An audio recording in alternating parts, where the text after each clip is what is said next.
महानगरपालिका आणि शास्त्रीनगर नागरी आरोग्य केंद्राअंतर्गत कोपर आपला दवाखाना येथे मोफत आरोग्य शिबिर, विशेष कर्करोग तपासणी शिबिर घेण्यात आले।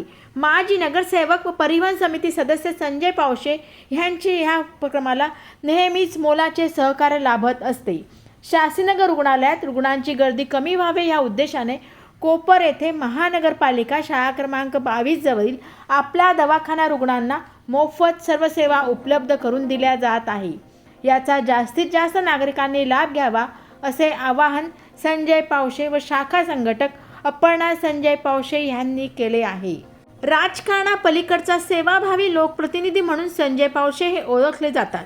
डोंबिवलीतील कोपर परिसराचे नाव घेतले की सामाजिक बांधिलकी जपणारे आणि निष्ठेने काम करणारे माजी परिवहन समिती सभापती व माजी नगरसेवक संजय पावशे यांचे नाव आवर्जून घेतले जाते।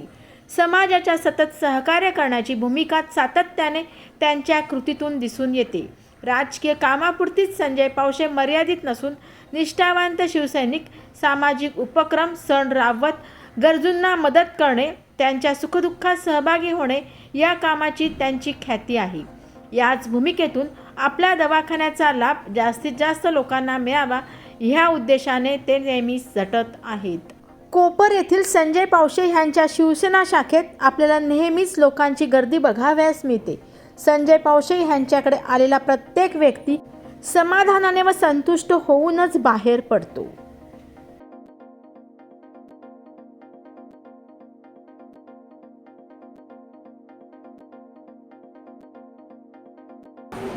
आज कोपरगावमध्ये शाळा क्रमांक 22 मध्ये आपण एक आपला सरकार दवाखाना 22 नंबर शाळेमध्ये चालू केला आणि कार्यक्रम आपण जनतेच्या सेवेसाठी शास्त्रीनगर हॉस्पिटल, कल्याण डोंबिवली महानगरपालिका यांच्या माध्यमातून आपण छोटा कार्यक्रम आपण ठेवला आहे।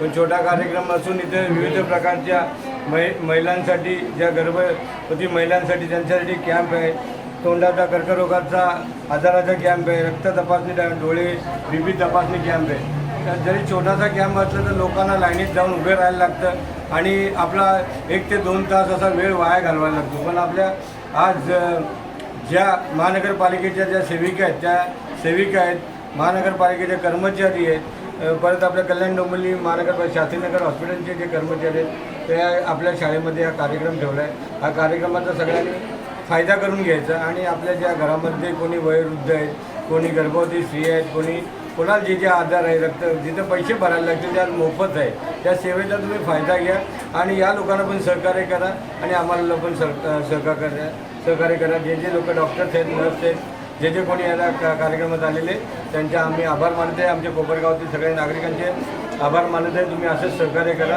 आणि कार्यक्रमाची शोभा वाढवायची। आता बघा, ही आपली आजी आली ती आता हॉस्पिटलमध्ये गेली तर 2 तास उभं राहायला लागेल, असं तर आज त्यांना फक्त 15 मिनिटात सगळ्या होतात। या गोष्टींचा फायदा घ्या। जय हिंद, जय भारत।